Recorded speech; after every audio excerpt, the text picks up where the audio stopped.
Nous ne pouvons pas rester passifs en permettant au gouvernement russe de poursuivre sa guerre grâce aux recettes quotidiennes de ses ventes d'hydrocarbures.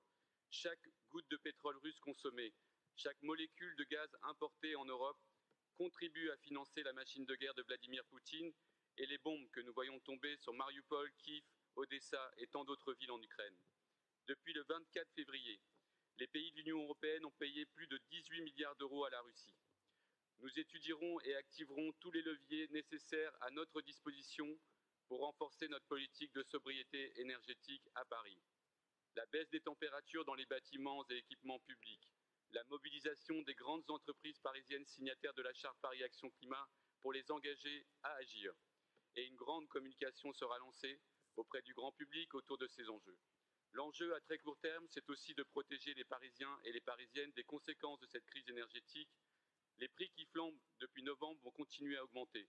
Nous accélérerons la mise en œuvre et renforcerons les moyens dédiés au plan de lutte contre la précarité énergétique que nous avons adopté à l'unanimité ici en novembre 2021. Nous demanderons dans le même temps à nos concessionnaires et fournisseurs d'énergie de présenter leur propre stratégie de réduction des consommations, de sortie des énergies fossiles russes et de sécurisation de leur approvisionnement dans la perspective d'un embargo. Enfin, face au comportement indécent de certaines entreprises, la ville de Paris interpellera le gouvernement pour qu'une taxe exceptionnelle sur les grands groupes énergétiques qui poursuivent leurs activités d'exploitation d'énergie fossile en Russie soit instaurée.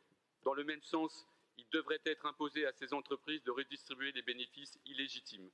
Avant de conclure, permettez-moi de saluer à distance notre collègue Zenia Kouleba, adjointe au maire de Kiev en charge de l'écologie, que nous avions reçue ici à Paris en mars 2021 et qui nous a fait passer, au début du conflit, un message lumineux.